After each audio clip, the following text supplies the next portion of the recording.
প্ৰথম কথা চুমি আক্তাৰ দৰে যিসকলে অসমত থাকি অসমৰ পানী মাটি বায়ু ইয়াত লৈ অসম আই মাতৃক অপমান কৰিছে কঠোৰতম শাস্তি প্ৰদান কৰিব লাগে। প্ৰথম কথা মাননীয় মুখ্যমন্ত্ৰী ডক্টৰ হিমন্ত বিশ্ব শৰ্মা ডাঙৰীয়াক ধন্যবাদ জনাম আৰু লগতে অসম পুলিচকো ধন্যবাদ জনাম। তৎপৰতা প্ৰদৰ্শন কৰিলে এই চুমি আক্তাৰক এৰেষ্ট কৰিলে।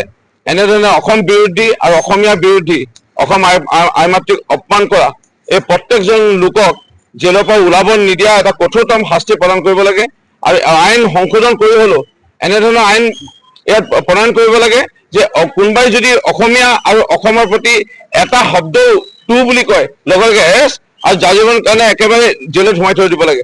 বৰ দুখনীয় বিষয়।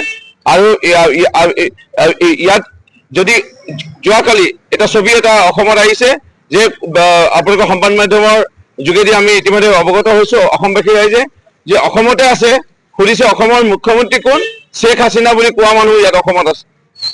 কোনোবা এটা সংখ্যা তেওঁ মুখৰ পৰা নুফুটে।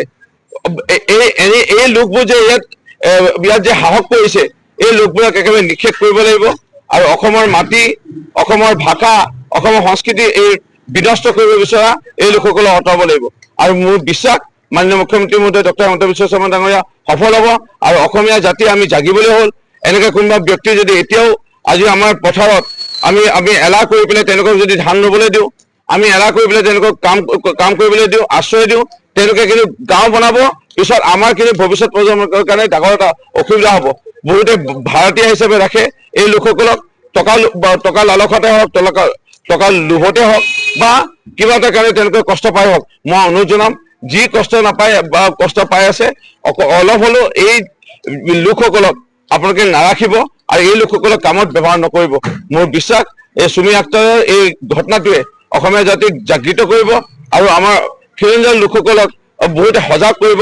এই ঘটনাটোৱে মই মাননীয় মুখ্যমন্ত্ৰী ডক্টৰ হিমন্ত বিশ্ব শৰ্মা ডাঙৰীয়াক কঠোৰতম শাস্তি প্ৰদান কৰিবলৈ অনুৰোধ জনাইছো। চুমি আক্তাৰ আৰু চুমি আক্তাৰৰ দৰে লোকসকলে কোনো যেন সাহস নকৰে অসমীয়া আৰু আমাৰ আই মাতৃক অপমান কৰিবলৈ কোনো সাহস নকৰে, তেনে কঠোৰতম ব্যৱস্থা গ্ৰহণ কৰিবলৈ অনুৰোধ জনাইছো।